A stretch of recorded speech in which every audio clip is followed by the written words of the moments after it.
Assalamualaikum dan salam sejahtera.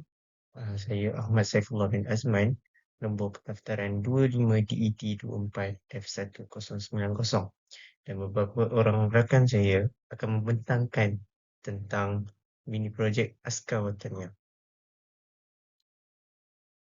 Pertama sekali, isi kandungan bagi presentation ini, yang pertama ialah senarai dokumen diperlukan untuk mendaftar sebagai anggota Askar Wataniah dan tujuan dokumen itu diperlukan. Kedua, senarai nama borang yang perlu diisi dan salinan contoh borang yang telah lengkap. Yang ketiga, catat ahli pendaftaran keanggotaan sukarelawan Askar Wataniah Tentera Darat Malaysia. Yang keempat, senarai regimen di dalam Tentera Darat Malaysia. Yang kelima, senarai pangkat di dalam Tentera Darat Malaysia beserta keterangan dan bentuk rupa. Yang keenam, senarai jenis-jenis pakaian Tentera Darat.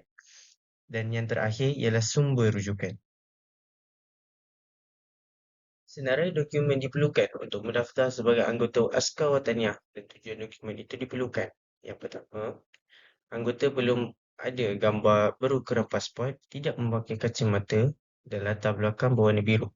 Tujuan dokumen ini diperlukan adalah untuk pengesahan identiti sebanyak 4 salinan.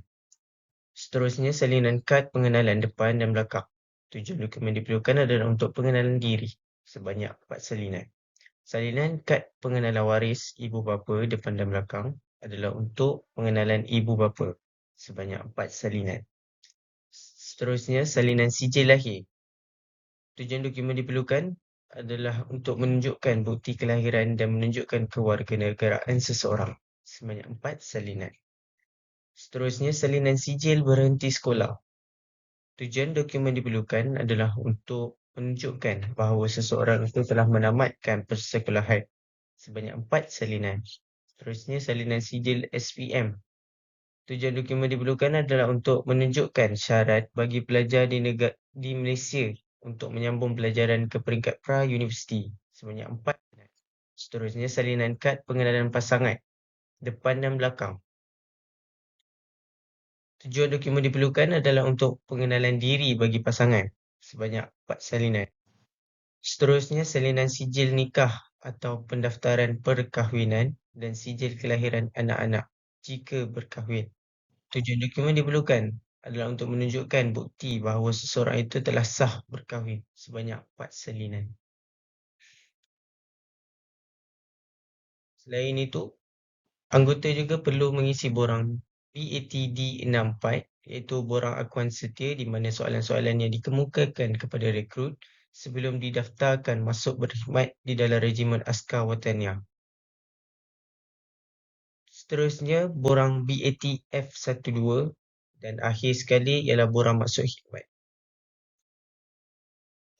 Saya akan serahkan kepada kawan saya untuk penerangan yang seterusnya.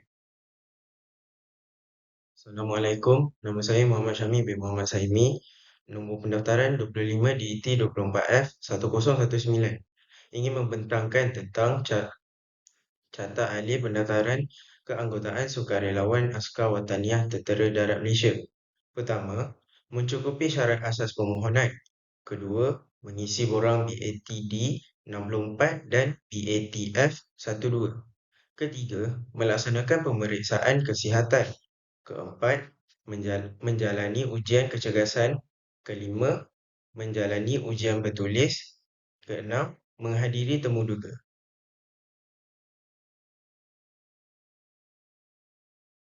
Seterusnya, senarai regimen dalam Tentera Darat Malaysia. Tentera Darat Malaysia mengandungi 16 regimen dan kor. Setiap regimen dan kor mempunyai fungsi-fungsi serta peranan-peranan yang tersendiri. Mereka mempunyai fungsi dan peranan yang berbeza berdasarkan pada tugas dan kepakaran. Oleh itu, kor dan regimen telah dibahagikan kepada 3 kelompok berdasarkan kepada kepakaran mereka, iaitu pertama, kelompok tempur.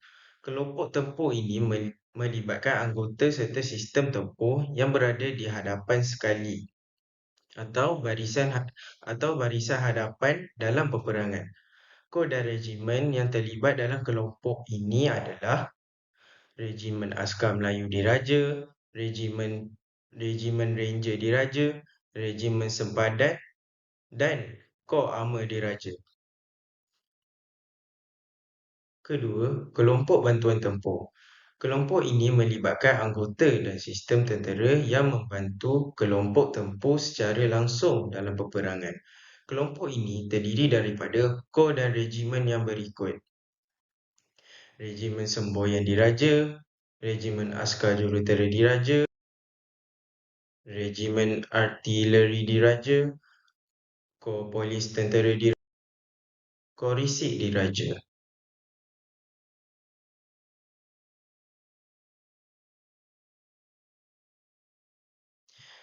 Ketiga, kelompok bantuan perkhidmatan.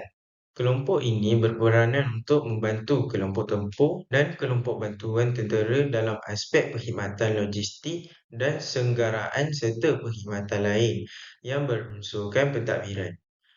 Kor dan regimen yang terlibat dalam kelompok ini ialah Kor Jurutera Elektrik dan Jentera Diraja, Kor Perkhidmatan Am, Kor Perkhidmatan Diraja, Kor Ordnance Diraja, Kor Kesihatan Diraja, Kor Agama Angkatan Tentera. Akhir sekali, Askar Wataniah. Regimen Askar Wataniah ialah regimen yang dianggotai oleh para sukarelawan. Regimen ini adalah barisan kedua dalam mempertahankan negara. Bukan sahaja kemahiran anggota yang standing dengan askar tetap, malah mereka memiliki kepakaran dalam bidang tertentu seperti telekomunikasi, perbekalan air, pengendalian pelabuhan, dan pengendalian kereta api. Sebagai contoh, Regimen Askar Wataniah. Saya, Iliana Aisyah binti Mak Azali, 25 DT 24F1007 akan menerangkan tentang senarai pangkat di dalam Tentera Darat Malaysia beserta keterangan dan bentuk rupa. Di dalam senarai pangkat di dalam Tentera Darat Malaysia terbagi kedua kumpulan, iaitu kumpulan pegawai dan juga kumpulan lain-lain pangkat. Di dalam kumpulan pegawai terdapat kumpulan pegawai kanan. Senarai pangkat di dalam kumpulan pegawai kanan bermula daripada Lieutenant Corporal, Colonel, Brigadier General, Major General, Lieutenant General dan juga General. Seterusnya, bagi kumpulan lain-lain pangkat pula terbagi kepada 3 kumpulan, iaitu kumpulan pengawal tidak tauliah kanan, kumpulan pengawal tidak tauliah kanan rendah dan juga kumpulan pengawal yang tidak mempunyai pangkat. Bagi kumpulan pengawal tidak tauliah kanan, pangkat bermula daripada sarjan, staf sarjan, pengawal waran 2 dan juga pengawal waran 1. Seterusnya, bagi kumpulan pengawal tidak tauliah kanan rendah pula terdapat pangkat Lance Corporal dan juga Corporal. Akhir sekali, bagi kumpulan pengawal yang tidak mempunyai pangkat terdapat Private. Sekian itu saja daripada saya. Salam sejahtera. Nama saya Marcella, nomor matriks 25 DET 24 F1096. Saya akan membentangkan tentang senarai jenis-jenis pakaian Tentera Darat Malaysia. Pakaian nomor 1, pakaian istiadat, digunakan untuk upacara resmi perbarisan dan majlis resepsi. Pakaian nomor 2, pakaian bas jacket, digunakan untuk menjalankan tugas-tugas resmi tentera dan keadaan yang tertentu. Pakaian nomor 3, pakaian kerja, digunakan untuk menjalankan tugas-tugas di pejabat dan tugas seharian yang bukan berbentuk latihan atau operasi. Pakaian nomor 5, pakaian celoreng digital, digunakan untuk tugas gerakan, latihan di medan, menghadiri kursus, dan perbarisan. Pakaian nomor 6, pakaian mess kit, digunakan untuk menghadiri acara majlis makan malam beradat dan istiadat paluan berundur. Pakaian nomor 10, pakaian sukan, digunakan untuk menjalankan latihan jasmani.